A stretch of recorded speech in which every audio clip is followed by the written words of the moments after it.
quero convidá-los a abrirem as suas Bíblias, né, no livro de Atos dos Apóstolos. Nós vamos ler lá no capítulo 4, a partir do versículo 29. Atos, capítulo 4, versículo 29. Vamos ler 3 versículos, versículo 29, o versículo 30 e o versículo 31. A versão que eu tenho aqui, irmãos, é a NVI, né? Uma versão que eu gosto muito de utilizar, principalmente para pregação, né? Então, só para os irmãos não estranharem a diferença. E diz assim a palavra de Deus: agora, Senhor, considera as ameaças deles e capacita os teus servos para anunciarem a tua palavra corajosamente. Estende a tua mão para curar e realizar sinais e maravilhas por meio do nome do teu santo servo Jesus. Depois de orarem, tremeu o lugar em que estavam reunidos. Todos ficaram cheios do Espírito Santo e anunciavam corajosamente a palavra de Deus. Glória a Deus. Irmãos, foi difícil, né, para mim, definir um texto em que eu traria esta noite. Eu já estava até decidida em pegar um dos textos da grande comissão, né, escolher um deles e pregar. Mas um dia eu estava lendo o livro de Atos, né, com uma tarefa aí da classe da IBD. E aí, quando eu cheguei nesse texto, ele falou comigo de uma forma diferente. E aí eu fiquei com aquilo na cabeça, e fui orar, e fui buscar mais informações, e eu entendi que era isso que o Senhor queria tratar conosco essa noite.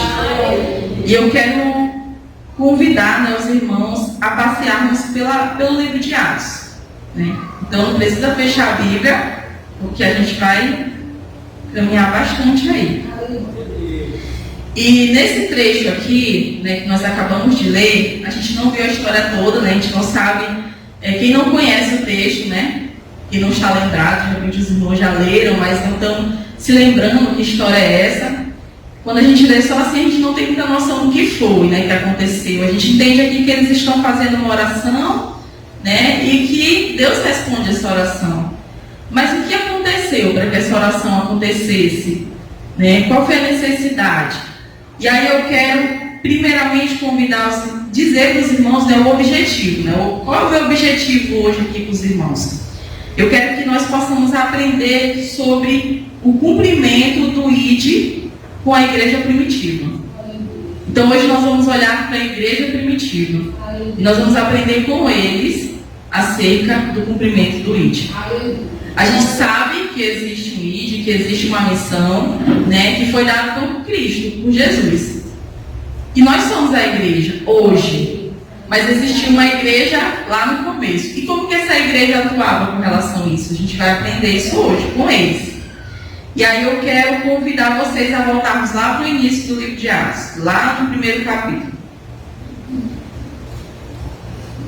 Vamos começar lá e a gente vai começar no primeiro capítulo, a gente vai caminhando até a gente chegar lá no texto que nós lemos, lá no capítulo 4. Então, ao lermos as Sagradas Escrituras, podemos compreender que a intenção de Deus sempre foi a de se fazer conhecido pelo homem. Quando a gente lê a Bíblia, a gente entende isso. Afinal de contas, as Escrituras, elas são a revelação de Deus. Então Deus, ele pretende, né, através, quando ele teve, vamos dizer assim, essa grande ideia, vamos usar essa expressão, de criar, né, de formar as Escrituras, a sua palavra, o objetivo dele qual foi? Se revelar ao homem. Mostrar para o homem quem ele é, né, as suas características, as suas qualidades. Então essa é a intenção de Deus. E aí Deus, ele busca, né, tem buscado desde a criação lá do primeiro homem, ter um relacionamento com o homem. A gente vê isso, né, nas primeiras palavras lá com Adão. A palavra de Deus diz que quando Deus, ele criou Adão, todo dia, na viração do dia, o Senhor ia lá no jardim do Éden conversar com Adão. Então Deus, ele tinha essa intenção de ter um relacionamento com o homem. A gente sabe que, infelizmente, né, esse relacionamento ele foi quebrado por causa do pecado. Mas Deus desistiu? Não, Deus não desistiu. E a gente vê no decorrer da história da Bíblia, Deus trabalhando para que essa aliança que foi quebrada, esse relacionamento que foi rompido por causa do pecado, ele voltasse a existir. Então a Bíblia ela vai nos contar essa história. E aí nós temos aí vários tipos de revelação, não só as escrituras, né? A gente tem a natureza revelando Deus, a gente tem a nossa consciência que também nos revela, porque afinal de contas, por mais que ninguém nos diga, a gente sabe que é certo e que é errado. Isso nada mais é do que a consciência que o Senhor colocou em nós. A gente tem a história mostrando as escrituras, Jesus e a igreja. A igreja também tem o objetivo de revelar Deus. Não é só a palavra, não é só Jesus que veio também com esse objetivo, né? Mas nós como igreja, nós temos também a missão de revelar Deus. Por isso que Pedro ele vai dizer, lá na sua primeira carta, no capítulo 2, versículo 9, Pedro ele vai dizer que nós somos a nação santa, sacerdócio real, né? O povo de propriedade exclusiva de Deus. Né? Para quê? Para anunciarmos, né? Nós somos chamados para anunciar as virtudes daquele que nos chamou das trevas para a sua maravilhosa luz. Então Pedro, que foi discípulo de Jesus, ele entendeu isso de forma clara e ele colocou isso na sua carta. Quem nós somos como igreja? Nossa missão de anunciar, de revelar Jesus para o mundo. E agora falando de Jesus, né? Então a gente resumiu aí o começo, agora entrando em Jesus, a gente sabe que Jesus ele veio ao mundo com uma missão, todo mundo sabe disso, né? Ele veio ao mundo com a grande missão de salvar a humanidade. Inclusive lá em João, no capítulo 3, versículo 17, ele vai dizer que ele não veio ao mundo para julgar o mundo, mas ele veio ao mundo para salvar. Então ele veio ao mundo com essa missão, a de salvar o homem. E Jesus ele cumpriu essa missão. A gente sabe disso, que Jesus cumpriu a missão. Ele foi obediente e obediente até a morte, como a gente aprendeu na IBF, né? E ele ressuscitou. Ele não só morreu na cruz, mas ele ressuscitou. E essa foi a vitória principal dele. Quando ele morre, então talvez alguém pensou, né? Acabou-se. Né? Morreu, tudo. Mas ele não é igual a nós. Né? Ele é o Filho de Deus, ele é Deus. Então a morte não conteve Cristo. E ele ressuscitou. E depois de ressurreto, Jesus ainda passou 40 dias na terra.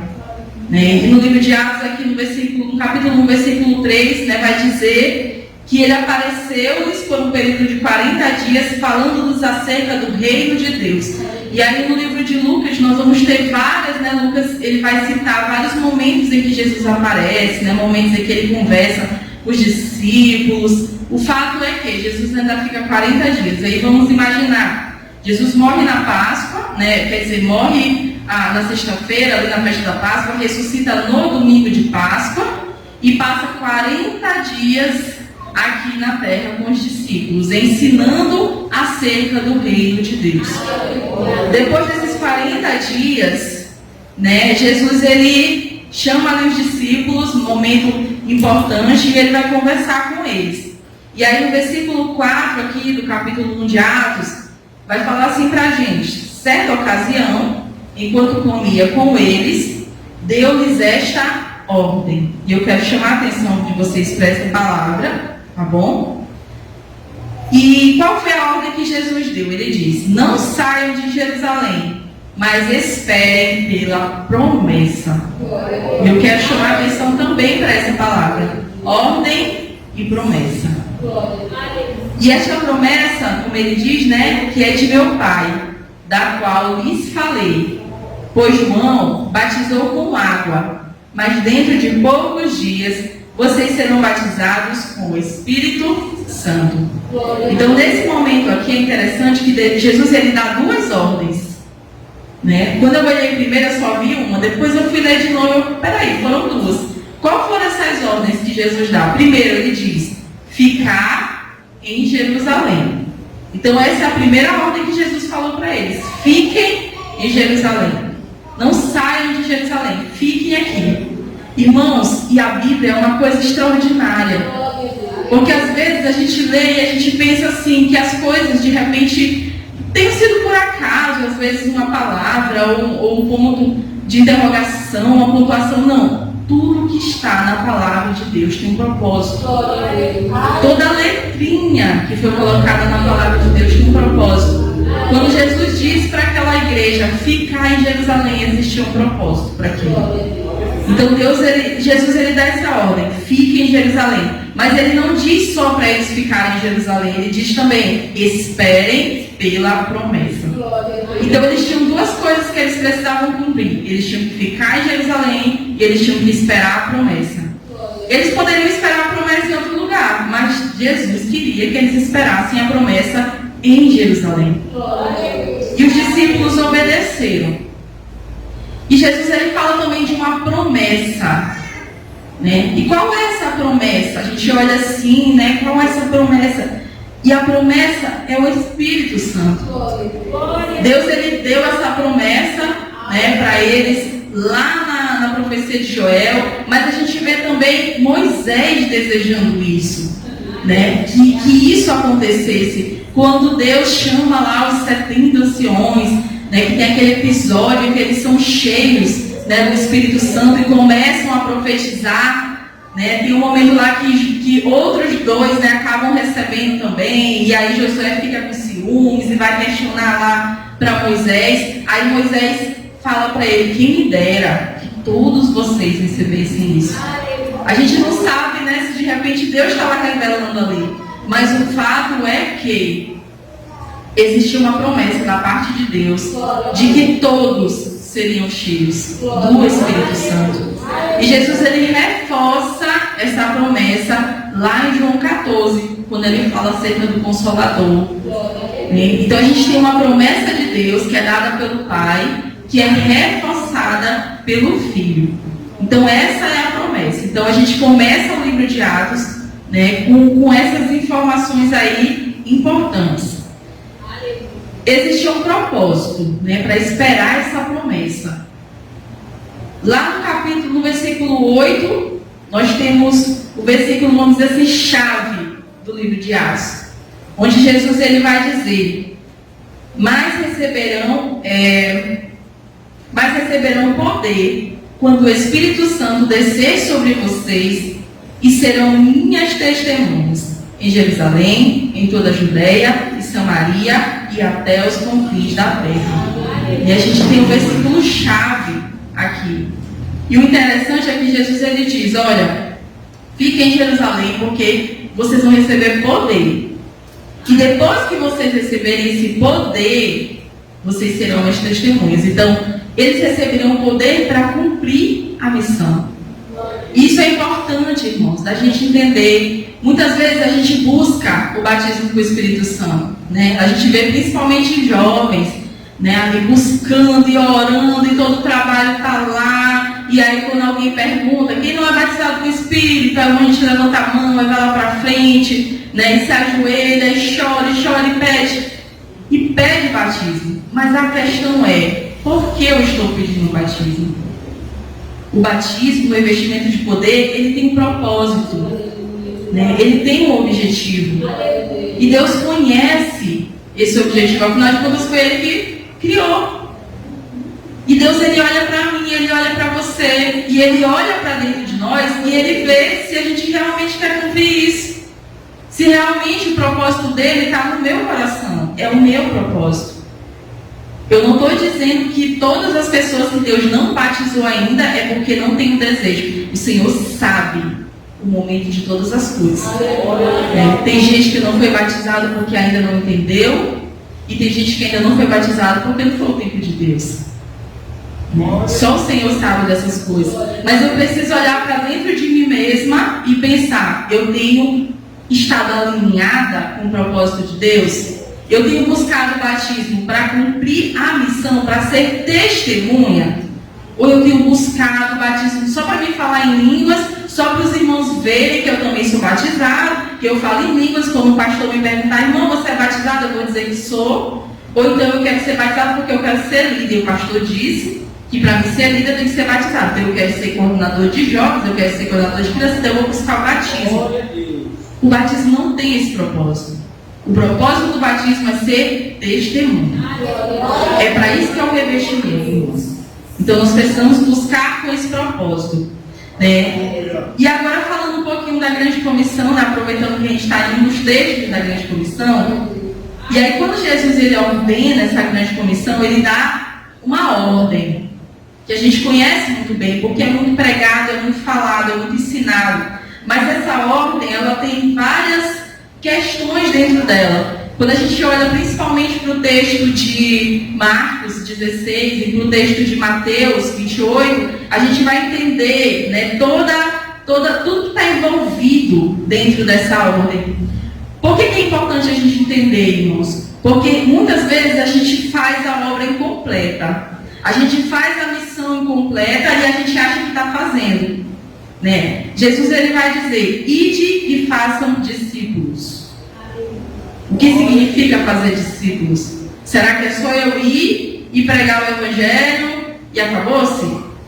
Aí a pessoa ouviu, ou então a pessoa aceitou Jesus, aí eu volto para a igreja e digo: olha, tantas pessoas aceitaram Jesus. Pronto, já fiz meu trabalho. Fui lá, preguei, a pessoa aceitou Jesus. Se a gente olhar para Jesus, Jesus ele fez discípulos. Quantos anos esses discípulos andaram com ele? Todo o seu ministério, os 3 anos. Jesus preparou esses homens para continuarem a obra que ele tinha começado.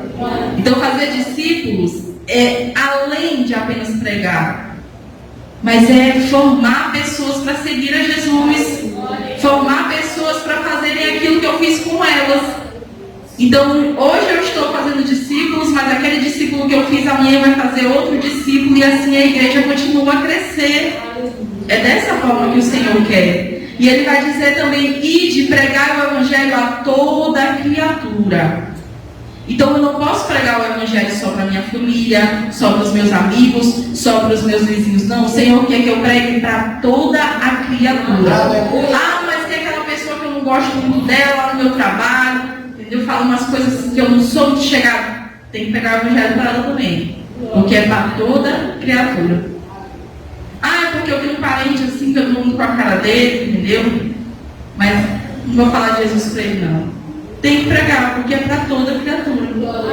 Independente de quem seja, independente de onde esteja, nós somos comissionados, nós somos ordenados por Deus a pregar o evangelho a toda criatura e nós precisamos cumprir isso.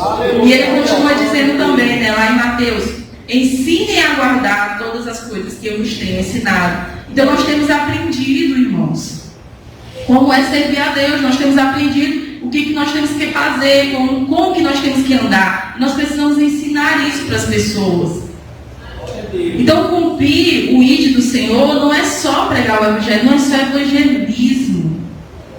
É evangelismo também, mas é discipulado. Nós precisamos cuidar dessas pessoas, nós precisamos ir atrás dessas pessoas. A palavra de Deus diz que o novo convertido ele é como se fosse um bebê, ele nasceu de novo.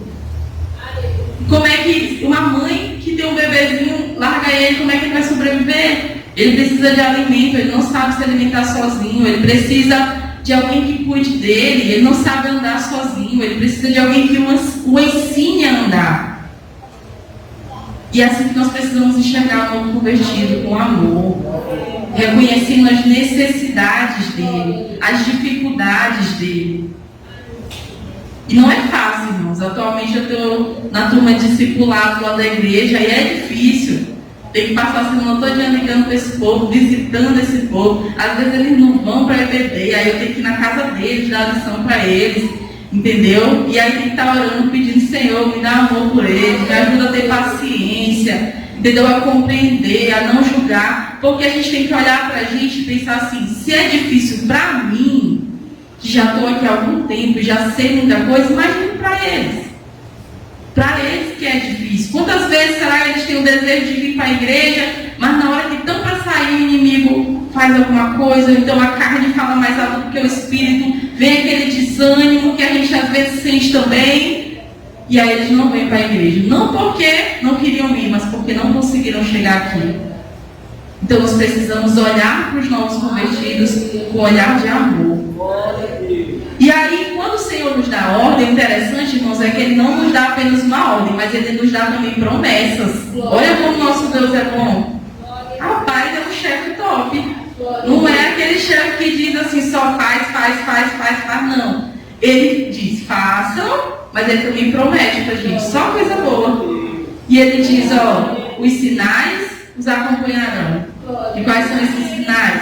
Vocês imporão a mão sobre os endemoniados e eles serão expulsos, os espíritos imundos serão expulsos. Se vocês beberem alguma coisa mortífera, não vai acontecer nada com vocês.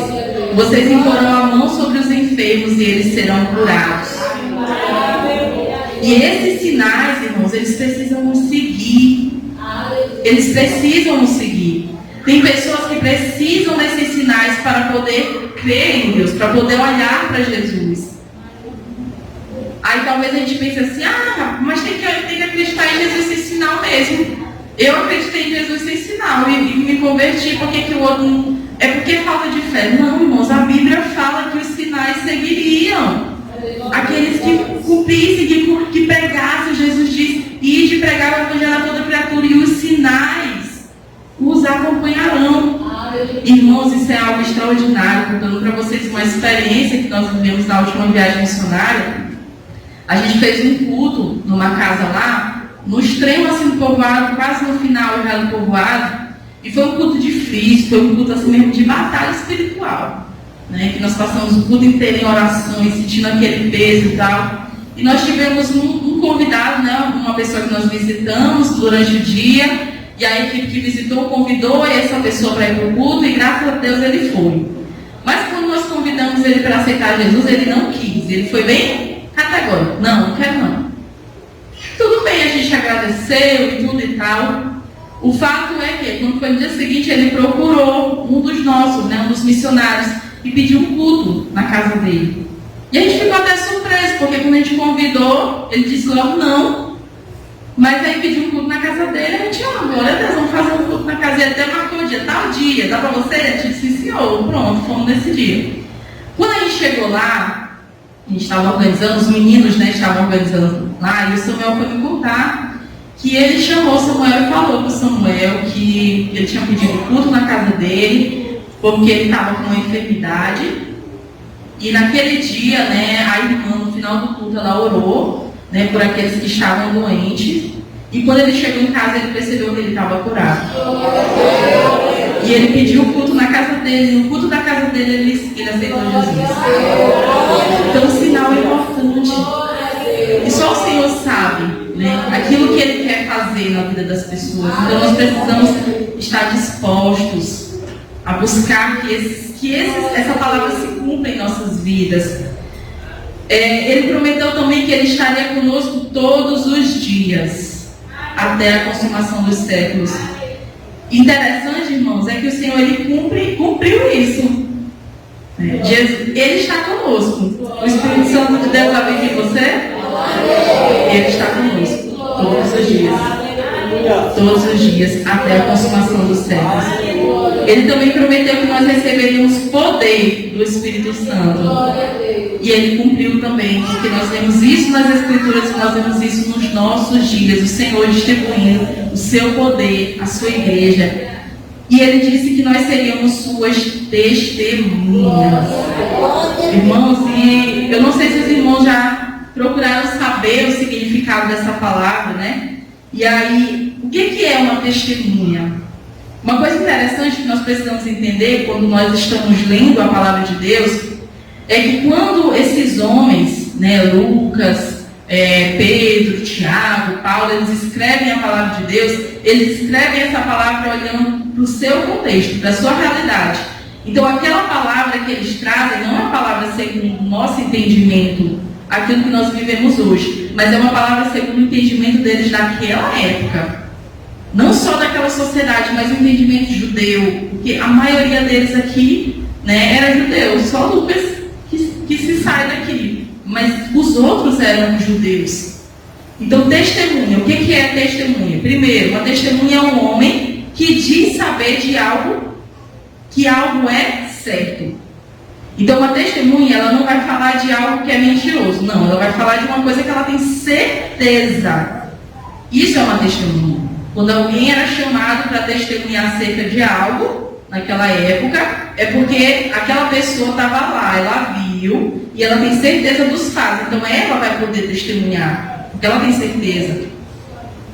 Uma testemunha não diz, penso que, mas ela diz, eu sei.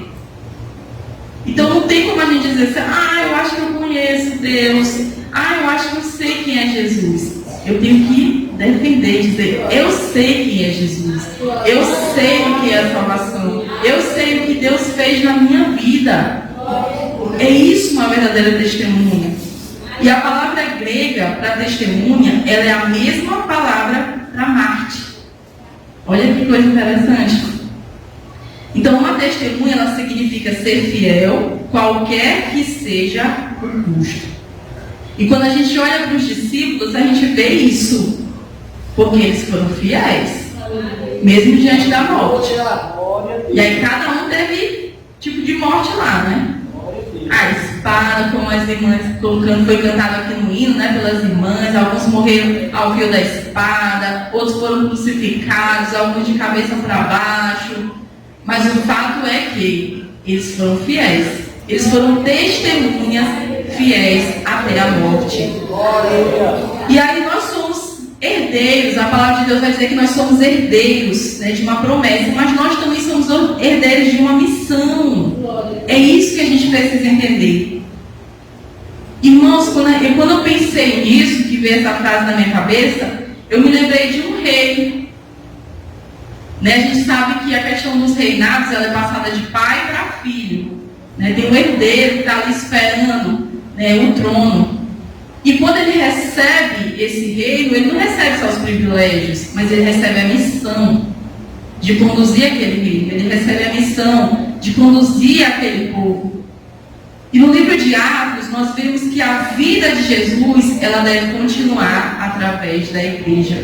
Então Jesus ele veio à Terra com uma missão. Qual foi a missão? Salvar a humanidade. E aí ele ficou aqui? Não. Ele cumpriu a missão dele, ele ressuscitou e ele voltou para o céu. Quem é que vai continuar essa missão? Nós. Nós que vamos continuar essa missão. Então o livro de Atos ele nos fala da igreja que continua a vida de Cristo.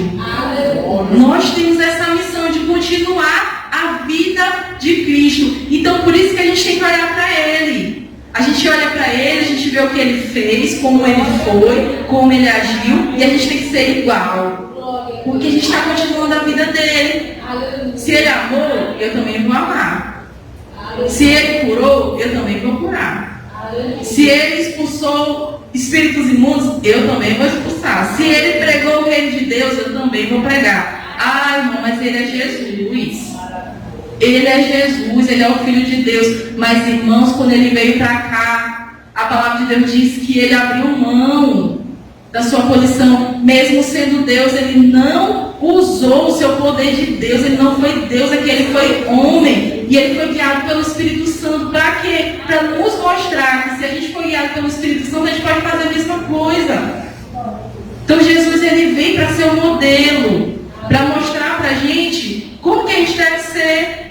Jesus ele tinha uma vida de constante oração, sempre buscando a orientação do Espírito Santo, o Espírito Santo revelando. Jesus, irmãos, eu acredito, e a palavra de Deus nos mostra isso, que quando Jesus ele estava aqui, ele não sabia de todos os detalhes que aconteceria com ele. Quem foi mostrando para ele? O Espírito Santo. O Espírito Santo ia revelando. Às vezes a gente acha assim, Deus ele sabia do que as pessoas estavam pensando, porque ele é Deus. Não, era o Espírito Santo que revelava para ele. Assim como revela para alguns dos nossos irmãos. Quando as pessoas, às vezes, Deus usa para falar com alguém, a pessoa, meu Deus, como é que Ele sabe da minha vida? Porque o Espírito Santo revela. E assim como Ele fez com Cristo, Ele pode fazer conosco, se eu me colocar na posição de igreja, na posição de continuar a vida de Cristo aqui na terra. Então nós precisamos assumir esse papel, essa missão. E aí, eu quero também chamar a atenção dos irmãos para uma progressão que acontece, né? Nesse versículo lá, versículo 8 do capítulo 1. Porque ele vai dizer assim, primeiro eles recebem o Espírito Santo. Amém? E aí ele diz, eles receberiam o Espírito Santo, depois eles lhe dariam poder, e então eles seriam testemunhas, e a partir disso eles alcançariam resultados extraordinários. Então tem um processo, tem uma direção. Então eles recebem o Espírito Santo, esse receber dá poder, esse poder transforma eles em testemunhas, e a partir do momento que eles são testemunhas, eles vão e fazem coisas extraordinárias. Por que eu estou chamando a atenção dos irmãos para isso? Porque essa é a ordem que Deus quer trabalhar em nossas vidas. A Bíblia, irmãos, tem resposta para tudo. Às vezes a gente quer inverter o processo. Às vezes a gente quer caminhar segundo aquilo que eu acho que é bom, que eu acho que é o correto, e eu quero fazer diferente daquilo que Deus traçou. Mas Deus tem um processo, Deus tem uma ordem, e essa ordem ela é a que dá certo. Ela é a que funciona. Então o testemunho, ele não é a exibição do que nós podemos fazer. Por Deus, não é aquilo que eu vou mostrar para as pessoas. Olha o que eu consigo fazer por Deus. Olha só como eu estou sofrendo aqui, pregando o evangelho aqui na rua, no sol quente, ninguém ligando para mim. Estou pregando aqui na faculdade, as pessoas desdenhando da minha cara. Olha só o que eu faço. Isso é ser testemunha? Não, irmãos. Ser testemunha é a prova do que Deus fez por nós. É isso.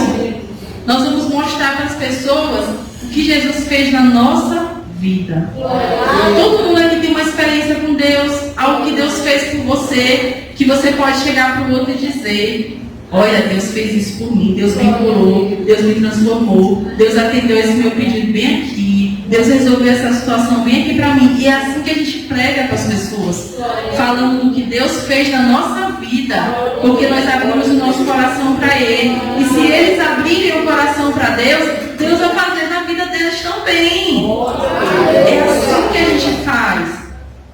Então, o importante, o batismo, o revestimento de poder, ele tem um objetivo, que é a capacitação para o trabalho. Eu já citei para os irmãos.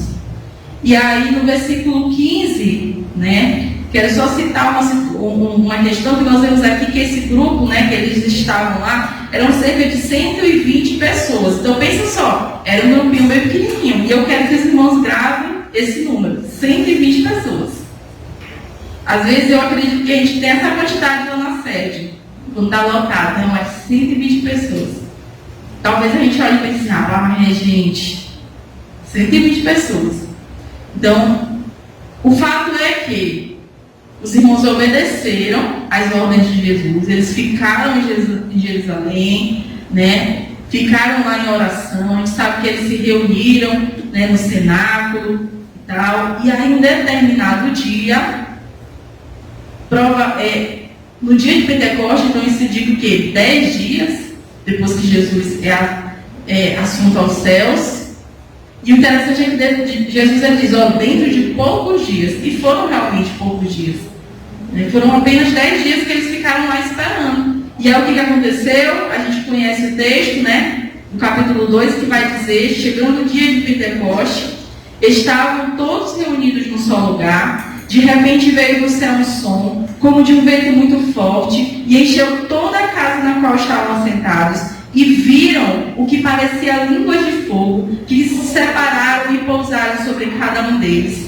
Todos ficaram cheios do Espírito Santo e começaram a falar em outras línguas, conforme o Espírito os capacitava.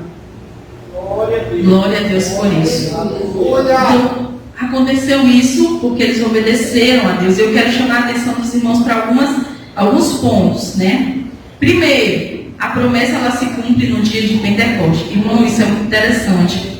A gente sabe que Pentecostes era uma das festas do povo de Israel. Eles tinham 3 festas. E toda vez que existia uma festa, que era um período de festa, o que acontecia? Os judeus que estavam espalhados pelas outras nações, eles iam para Jerusalém. E a gente entende o quê? Estava lotado de gente lá.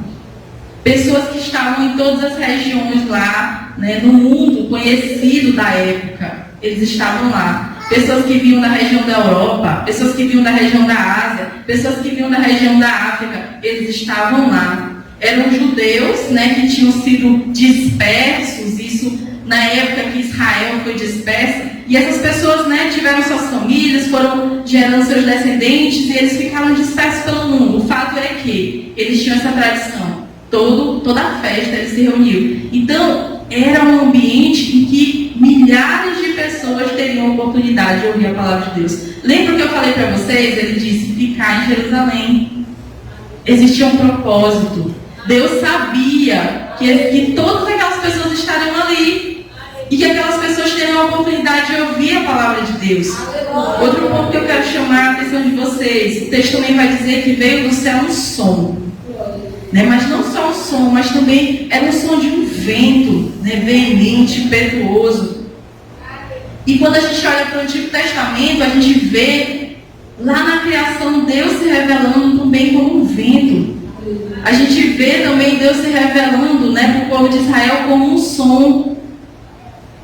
E aí a gente vê que Deus, ele tá, essas expressões, irmãos, que aparecem aqui, são expressões para mostrar que Deus estava naquele movimento, que Deus estava agindo ali. O mesmo Deus que agiu lá no Antigo Testamento, o mesmo Deus que agiu na criação, o mesmo Deus que agiu com o povo de Israel, agora estava ali, no Pentecoste, com o seu povo. E o mais interessante, né, uma coisa interessante que eu notei no texto, é que vão aparecer, né, línguas de fogo que se separam, se repartem e pousam sobre cada uma delas. Eu confesso para os irmãos que eu nunca tinha parado para atentar para exatamente o que o texto diz.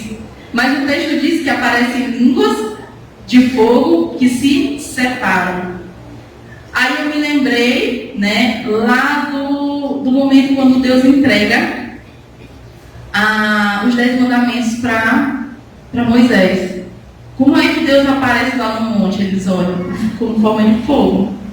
Quando o tabernáculo fica pronto, Deus, ele se manifesta em cima do tabernáculo como uma nuvem de fogo.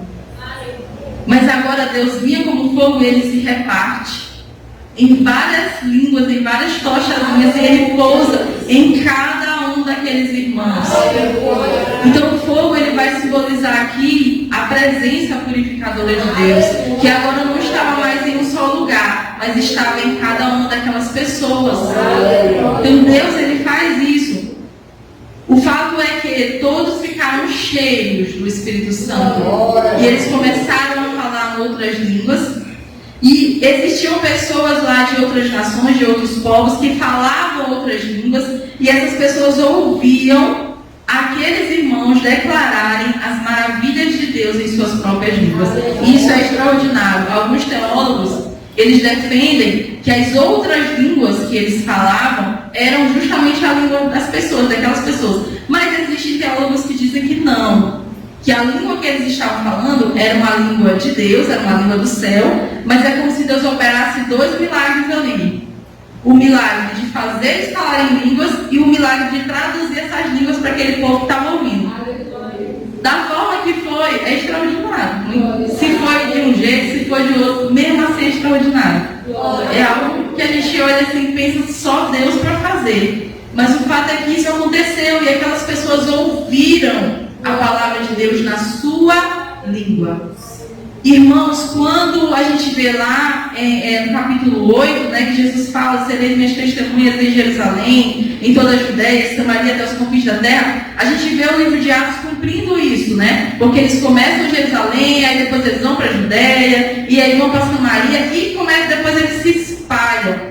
Só que naquele momento isso também acontece, porque aquelas pessoas que ouviram a palavra de Deus, muitas delas voltaram para suas casas.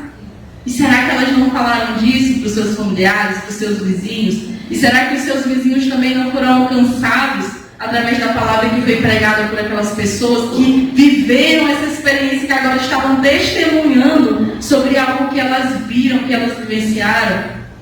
Então só Deus para fazer esses atos extraordinários. Então o Pentecostes, ele colocou temporariamente um fim na confusão de Babel. Olha que coisa interessante. Quando a gente olha para a situação que aconteceu lá na Torre de Babel, o Senhor, ele confunde as línguas. E o povo não conseguia mais se entender. E por isso eles se separam. Mas quando a gente olha para o Pentecoste, Deus, ele abre os ouvidos daquelas pessoas. E elas passam a entender o que aqueles homens estão falando. E ao invés de haver uma separação, há uma união. Então Deus reverte aquilo que foi feito. Deus traz de volta, Deus une. Então, falar em outras línguas, ele ressalta a expansão universal da igreja. Esse fato que ocorreu, ele mostra que Jesus ele não tinha um objetivo de salvar apenas um povo, apenas uma nação, mas ele tinha o objetivo de salvar toda uma humanidade. Então, as línguas elas simbolizavam o falar, a comunicação, as boas novas. O fogo, a presença purificadora de Deus, como eu já falei para os irmãos. Então Deus ele repete a história. E no Monte Sinai, Deus ele confirmou a validade da lei, enviando fogo do céu. E no Pentecoste, Deus confirmou a validade do ministério do Espírito Santo, enviando fogo. Então no Sinai o fogo ele desceu sobre um determinado lugar. No Pentecostes ele desceu sobre muitos cristãos, indicando que a presença de Deus está disponível a todos que creem. E aí a gente vê aí a antiga e a nova aliança, Deus confirmando com a sua presença através do fogo. É como se ele assinasse embaixo: eu estou nesse negócio, eu estou nesse processo aqui. Sou eu que estou agindo no meio dessas pessoas. Então os discípulos eles foram cheios do Espírito Santo, e a chegada do Espírito ele é o cumprimento da promessa. Nós sabemos disso, conhecemos essa promessa.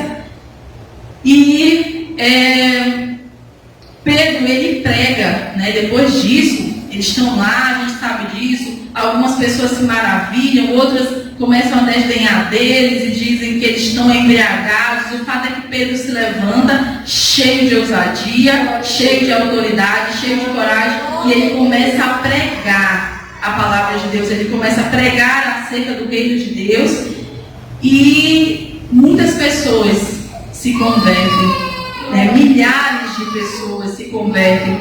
Então os crentes eles se uniram. Depois disso, o que acontece? Os crentes eles se unem, eles começam a dividir os seus bens, eles começam a cuidar uns dos outros, dos necessitados, e a gente vai ver isso lá nos versículos 41, 42, 43 do livro de Atos, do capítulo 2, ele vai dizendo assim: os que aceitaram a mensagem foram batizados. Naquele dia houve um acréscimo de cerca de 3.000 pessoas. Eles se dedicavam ao ensino dos apóstolos e à comunhão, ao partir do pão e às orações. Todos estavam cheios de temor, e muitas maravilhas e sinais eram feitos por meio dos apóstolos. E aí lá no finzinho do capítulo 2, na parte B do versículo 47, vai dizer: e o Senhor lhes acrescentava diariamente os que iam sendo salvos. Sabe o que isso significa, irmãos? Que quando a gente tem uma igreja saudável, isso atrai pessoas. Quando a gente tem a alegria do Senhor na nossa vida, a paz de Deus na nossa vida, isso chama a atenção das pessoas. As pessoas querem saber. As pessoas querem para si também. Então nós precisamos buscar viver isso aqui, que a igreja primitiva vivia, para que a gente possa viver essa realidade aqui que eles viviam, de ter as pessoas vindo até Jesus. Nem sempre a gente precisa ir lá. Às vezes a gente pode atrair com o nosso testemunho, com a nossa forma de ser, com o nosso comportamento. O fato é que eles continuam fazendo a obra de Deus. E aí no capítulo 13 a gente tem um momento assim, um fato bem conhecido, que é a cura de um mendigo aleijado. Resumindo, Pedro e João, eles sobem ao templo, a hora nona, que é provavelmente às 3 horas da tarde, e eles vão fazer o quê? Orar. Eles estão indo lá orar. E aí a Bíblia nos diz que eles são levados para a porta do templo, quer dizer, eles vão passar pela porta do templo chamada Formosa, e quem estava lá? Estava lá um aleijado, que todo dia ele era levado para lá para mendigar, para pedir esmolas.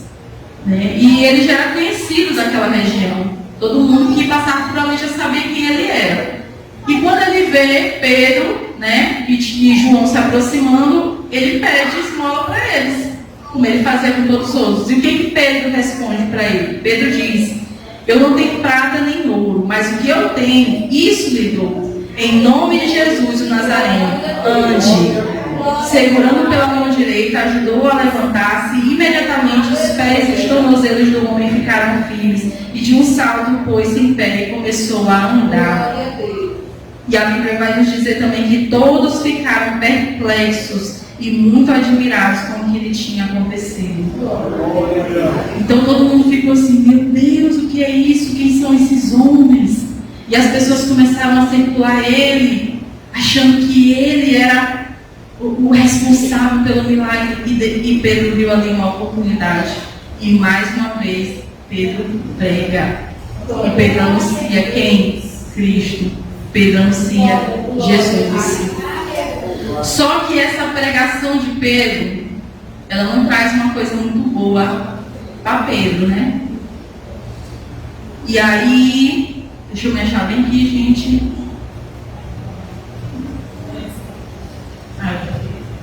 Tá de página agora.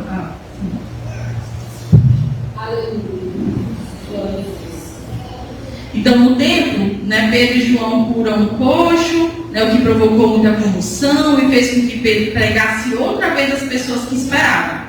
E os líderes religiosos, né, eles se iraram contra os dois homens. E o que eles fizeram? Levaram eles presos, né, e perante o Sinédrio, que era a Suprema Corte da época. Era a autoridade, né, dentro ali dos judeus. Então, aquela pregação ali nos gerou muitas coisas boas para eles. Isso na nossa visão humana. Mas eles são interrogados, né, e ameaçados. A gente vê lá no versículo, né? Deixa eu ver aqui. A gente vê no versículo 18, depois deles se interrogarem, perguntarem para eles em nome de quem que eles fizeram aquilo, né, o que eles estavam fazendo, pregando aquele nome, tudo. E Pedro faz o discurso dele, se defende perante o Sinédrio, anuncia Cristo. Pedro aproveitava todas as oportunidades para anunciar Cristo. Depois disso, né, eles falam para ele. Então, chamando-os novamente, ordenaram-lhes que não falassem nem ensinassem em nome de Jesus. Mas Pedro e João responderam: julguem os senhores mesmos, se é justo aos olhos de Deus obedecer aos senhores e não a Deus, pois não podemos deixar de falar do que vimos e ouvimos. Gente, isso é coragem. Coragem. Porque esses homens aqui, Pedro, quando ele faz o discurso perante o Sinédrio, ele acusa eles de terem matado Jesus. Então, se eles mataram Jesus, eles não podiam matar eles? Com certeza. Mas ele não temeu isso. Ele teve coragem de falar a verdade. E às vezes a gente vai ser colocado em situações assim, onde nós teremos que falar a verdade. Mesmo que isso custe a nossa vida, o nosso emprego, né, e outras coisas. E nós precisamos ser fiel a Deus como Pedro foi. Pedro ali era uma verdadeira testemunha, né? Então, um fato interessante também que eu quero chamar dos irmãos aqui é que esse homem que foi curado, ele tinha cerca, né, mais de 40 anos de idade. E isso chamou muito a atenção daquelas pessoas. Tudo bem, Pedro e João foram ameaçados, né, pelo Sinédrio. Eles não deveriam mais pregar, mas anunciar acerca de Cristo. E aí a gente pensa assim: será que eles desistiram? Será que eles pensaram assim: não vamos pregar não, a gente vai morrer, já fomos ameaçados, vamos parar com isso? Não. Eles se reúnem com a igreja, né, com os outros discípulos, eles contam o que aconteceu. E aí a gente tem o capítulo 4, lá no versículo 23, que vai nos 23, perdão, que vai nos dizer assim, ó: quando foram soltos, Pedro e João voltaram para os seus companheiros e contaram tudo o que os chefes dos sacerdotes e os líderes religiosos lhe tinham dito. Ouvindo isso, levantaram juntos a voz a Deus. Eles foram orar. E a gente precisa aprender isso, irmãos. Eu não sei o que eu vou fazer, eu vou orar. Eu não consigo, o que eu vou fazer? Eu vou orar. Eu estou com medo, o que eu vou fazer? Eu vou orar. Eu estou cansado, o que eu vou fazer? Eu vou orar. Eu estou desanimado, o que eu vou fazer? Eu vou orar. A gente não pode se entregar, a gente tem que orar. É isso que nós precisamos entender. Eu tenho aprendido com o pastor Luiz, lá nos cultos de doutrina, lá na sede, que nós estamos numa batalha espiritual. Irmãos, e essa batalha, ela não para, ela é constante. É o tempo todo. E se um soldado baixar a guarda no meio da batalha, o que acontece com ele? Ele morre. A gente quer morrer? Eu não quero. Então a gente tem que estar preparado o tempo todo. Ai, não, mas é muito cansativo. Irmãos, o descanso é só lá no céu. E se você descansar aqui, você não chega lá. Então é melhor lutar aqui e chegar lá e descansar eternamente. Não é melhor? Vamos ser inteligentes. Vamos continuar a nossa batalha aqui. E nós não estamos sozinhos, irmãos. Nós temos o Senhor para nos ajudar. E nós precisamos entender algumas coisas importantes. O cansaço, o desânimo, o medo, isso não é natural, irmãos.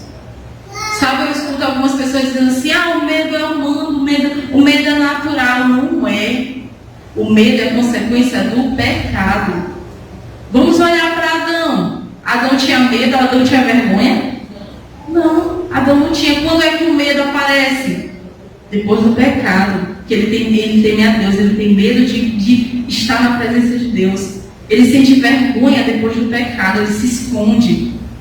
Então o medo, a vergonha, o cansaço, o desânimo é consequência do pecado em nossas vidas. Mas o Senhor venceu o pecado. E se nós estivermos nele, nós também venceremos. Então nós temos que repreender essas coisas da nossa vida. Porque o medo nos paralisa, a vergonha nos paralisa, o cansaço, o desânimo nos paralisa. E a gente começa a usar isso como desculpa para não fazer a obra de Deus e pensar que Deus entende, irmãos. Deus não entende. Não se engane achando que Deus está entendendo o seu medo, que Deus está entendendo a sua vergonha, que Deus está entendendo o seu desânimo, que Deus está entendendo o seu cansaço. Deus não está entendendo. Deus está esperando você lembrar dele e clamar a ele para que ele tire o seu medo, para que ele tire o seu cansaço, para que ele tire o seu desânimo e a sua vergonha. Ele pode tirar. Ele pode nos ajudar a vencer esses obstáculos, para que a gente cumpra aquilo que ele nos mandou fazer. Eu não posso me esconder atrás dessas coisas e achar que o Senhor está entendendo. Ele não está, irmãos. Não está. Imagina se Jesus tivesse medo de ir para a cruz. Se ele desistisse porque ele fraquejou. O que seria de nós? E não foi fácil para ele. A Bíblia diz que ele suou sangue. Aí tem gente que pensa assim: porque ele estava com medo dos açoites, porque ele estava com medo da crucificação. Não, ele estava com medo de não estar na presença de Deus. Ele sabia o quão doloroso seria essa ruptura. E ele teve medo disso, mas ele lutou e venceu. E se ele lutou e venceu, eu também posso. E seguir até o fim e cumprir a missão, ser obediente como ele foi. Então nós precisamos vencer. E nós vencemos como? Orando. Provavelmente os discípulos, quando receberam as ameaças lá, eles tremeram na base. Ficaram temerosos, com medo. Medo de morrer, medo de acontecer alguma coisa. E eles foram fazer o quê? Eles foram clamar a Deus, eles foram buscar a Deus. Então o que os discípulos, aí nos versículos 29, nós vamos ver o que os discípulos, né, nós temos a oração inteira, né, parte do versículo 24, versículo 25, 26, 27, 28, todos fazem parte da oração. Mas eu quero chamar a atenção dos irmãos para os versículos que nós lemos nessa noite. Para esses versículos, porque Pedro ele começa adorando a Deus, ele começa lembrando a Deus acerca da sua palavra, acerca daquilo que ele disse que aconteceria, para depois ele chegar no ponto que ele queria. E aí no versículo 29 ele vai dizer: agora, Senhor, considera as ameaças deles e capacita os teus servos para anunciarem a tua palavra corajosa. Então os discípulos, eles pediram na oração nada mais que Deus cumprisse a sua palavra. Eles não buscaram a sua vontade, né? Eles não pensaram no perigo que eles corriam. Eles queriam que Deus, né, cuidasse daquilo. Deus não sabia das ameaças, Deus ouviu, Deus sabe. Então eles, Senhor, considera as ameaças dele. Mas a gente não quer pensar nisso, a gente quer que o Senhor nos capacite. Capacita os teus servos para cumprir a missão que o Senhor nos deu. É isso que eles queriam. Foi isso que eles pediram a Deus. Eles fizeram uma oração, irmão, segundo a vontade de Deus. Sabe, esse tipo de oração que Deus quer que a gente faça. Quando a gente olha para a oração lá de Jesus, né, que Jesus ensinou, a oração do Pai Nosso, ele começa dizendo, né, Pai Nosso que estás no céu, seja feita a tua vontade, aqui na terra como no céu. Venha a nós o teu reino. Qual é a vontade? O que Deus quer que a gente ore? Ele quer que a gente busque a vontade dele. A vontade de Deus é o quê? A expansão do reino.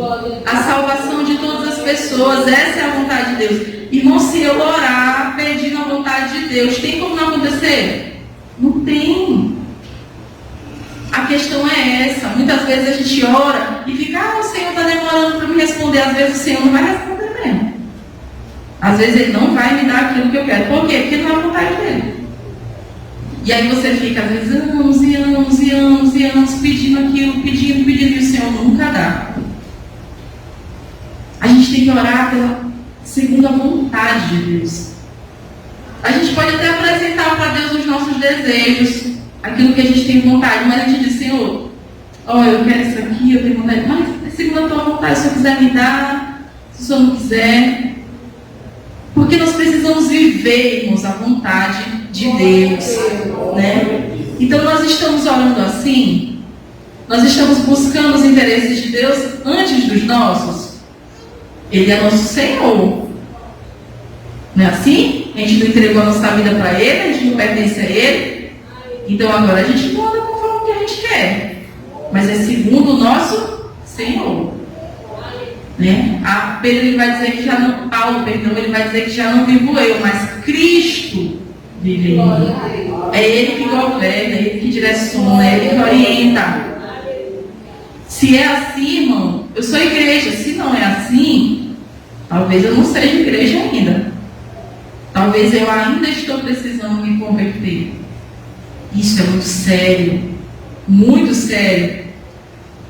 Se a nossa oração ela for segundo a vontade de Deus, nós podemos ter a certeza de que Deus irá responder. Isso é fato. Aí no versículo 30, nós temos outro pedido dos apóstolos. Eles vão dizer o seguinte, estenda a tua mão para curar e realizar sinais e maravilhas por meio do nome de teu santo servo Jesus. Então eles queriam ser capacitados, eles queriam ser instrumentos de Deus. Essa era a oração que eles faziam para Ele, para Deus.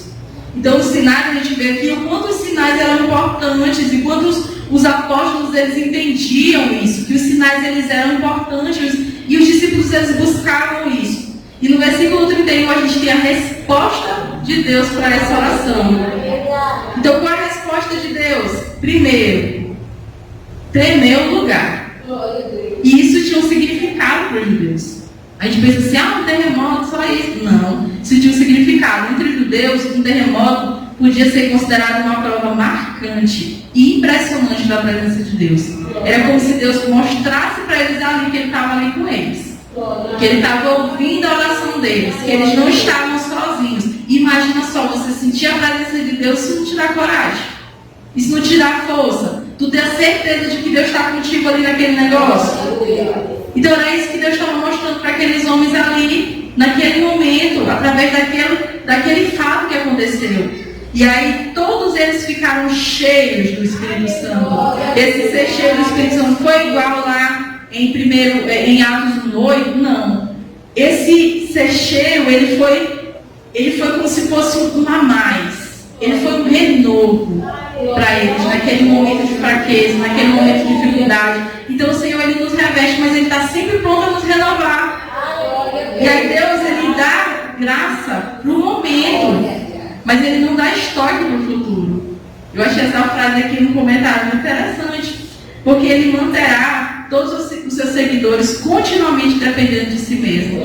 Então a gente pode pensar, certo, vai estar pronto, já está tudo certo, agora eu posso sair por aí pregando e tudo. Não, gente, vai acabar, e aí você precisa estar constantemente buscando a Deus, para o Senhor te encher, te encher, te encher. É como um copo de água, que alguém bebe e essa água vai acabando.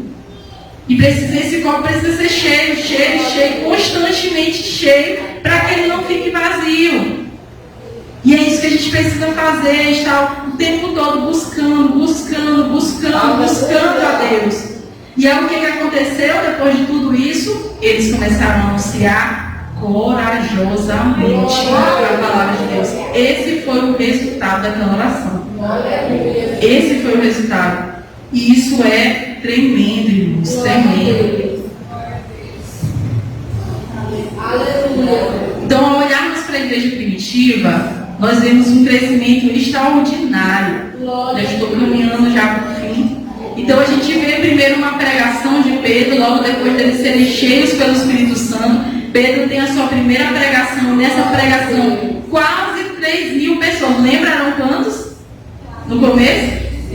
120. Agora quase 3.000. Rapaz, não aumentou muito. Nem caberia lá no nosso templo lá. Eu acho que nem no nosso terreno caberia esse tanto de gente. Aí vem a segunda pregação, que Pedro faz lá depois da cura do aleijado.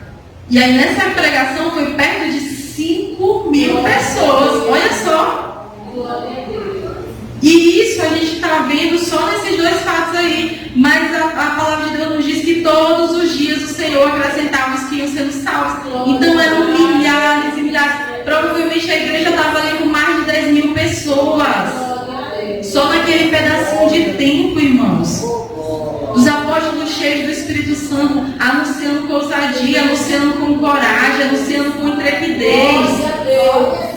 Então, diante desses fatos, aí surgiu algumas perguntas na minha mente, né? Por que nossos dias não é assim? Por que a gente não vê pregações para salvarem milhares de pessoas? Né? Será que Deus mudou? A palavra de Deus diz que ele é imutável, então ele sabe que não. Será que o Evangelho não tem mais o poder que tinha naquela época? O poder que Paulo falou? Né? Que o Evangelho de Deus é poder para salvação. Ou será que é por causa dos tempos que mudaram? Irmão Thais, é porque naquela época era um tempo, era um contexto. Hoje em dia é outro tempo, outra realidade. Será que é isso? Ou será que fomos nós que mudamos? Será que nós temos buscado como a igreja primitiva buscava?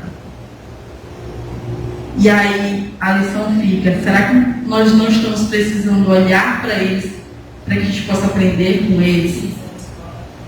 Então a principal característica que o livro de Atos nos apresenta acerca dos nossos irmãos da igreja primitiva é a de que eles eram cheios do Espírito Santo. Olha só, o tempo todo o livro de Atos está trazendo isso.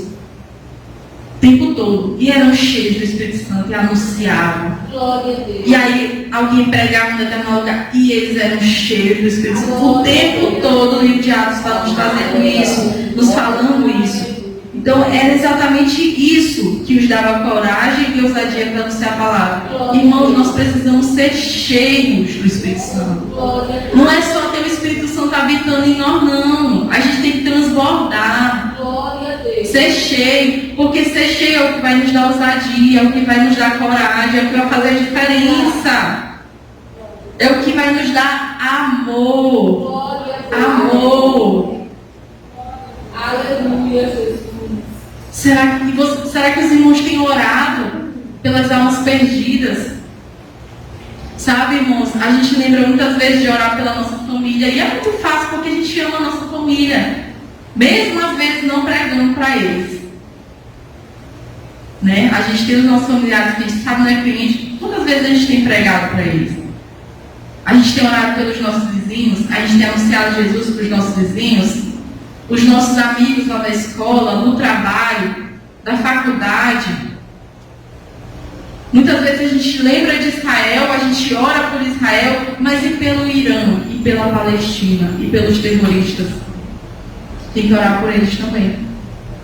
Eles são amados por Deus, assim como o povo de Israel. E aí a gente cria um ranço, a gente cria uma raiva dessas pessoas, porque no nosso entender eles são maus. Lembra do que eu falei no começo? Nós temos a missão de continuar a vida de Cristo. Ele veio para julgar? Não. Ele veio para salvar. Ai, não, Thaís, mas é difícil. Mas se a gente pedir para Deus amor, o Senhor nos dá. Glória a Deus. O Senhor dá amor por essas vidas. O Senhor dá. A gente consegue orar e chorar por eles. Irmãos, comecem a pesquisar sobre a história. Olha, a igreja do Irã é uma igreja que tem mais crescido hoje. E é impressionante como a igreja tem crescido lá. Porque lá é um lugar onde é proibido pregar o evangelho. As pessoas se reúnem escondidas. Mas o próprio Jesus tem se revelado para aquelas pessoas. E a gente vê relatos de pessoas que foram levadas, às vezes, a uma igreja escondida pelo próprio Jesus.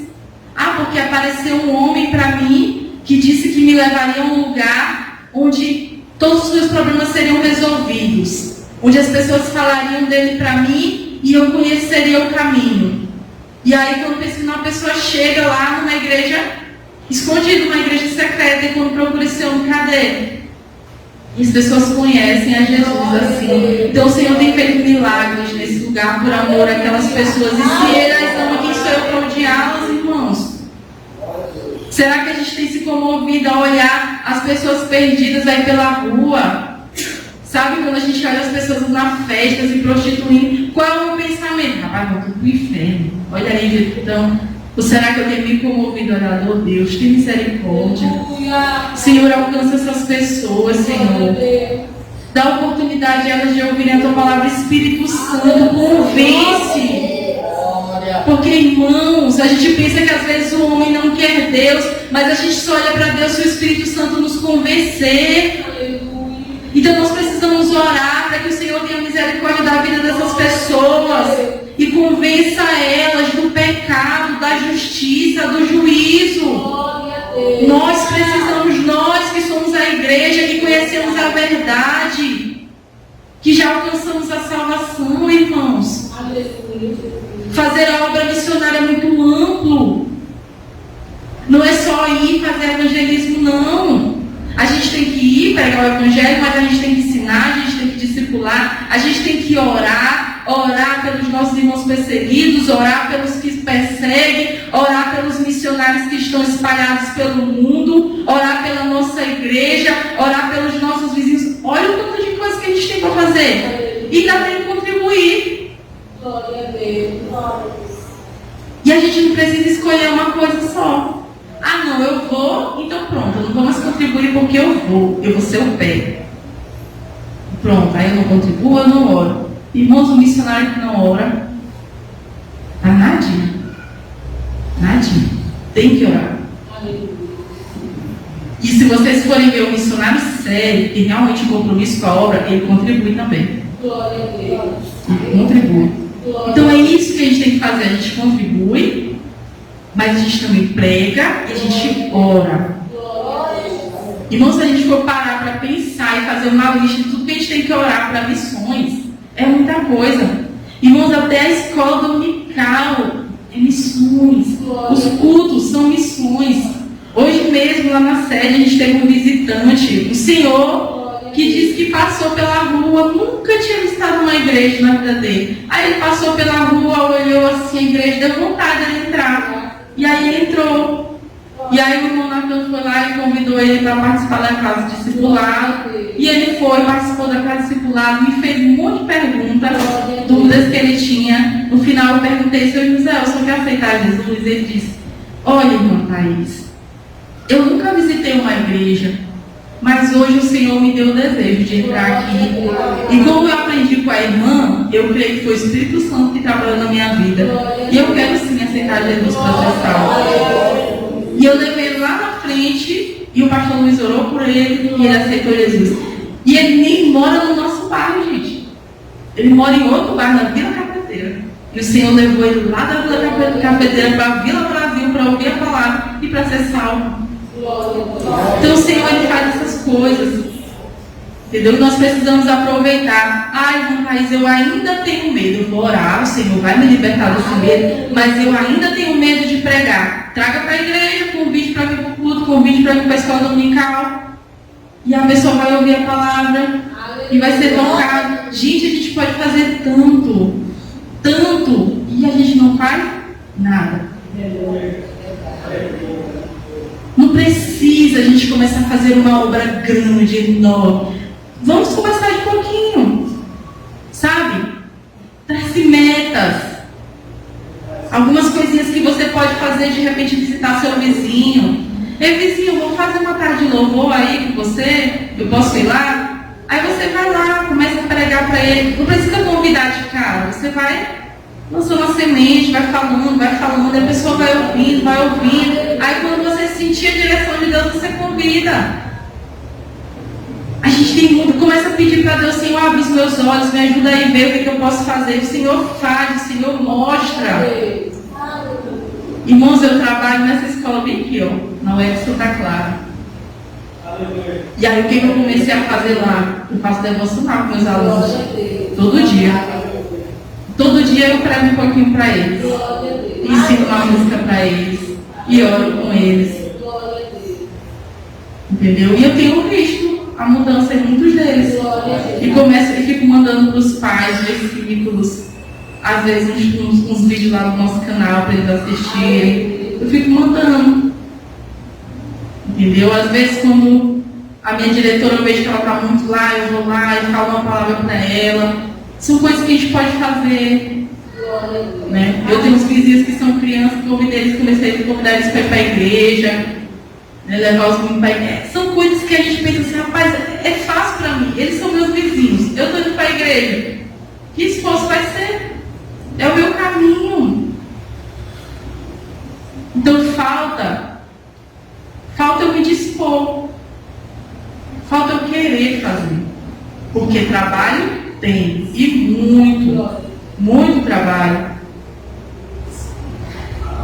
E aí o Pedro, né, ele só conseguiu fazer tudo porque ele era apóstolo? Não, ele fez tudo o que ele fez porque ele era cheio do Espírito Santo. Em Atos 4, a partir do versículo 24, nós vemos Pedro e João juntamente com seus companheiros, orando a Deus, pedindo a Deus que os capacitasse para a missão. E em resposta, todos foram cheios do Espírito Santo e anunciavam corajosamente a palavra de Deus. Então Deus nos deu uma missão, mas Ele também nos dá ferramentas para cumprir essa missão. Sabe?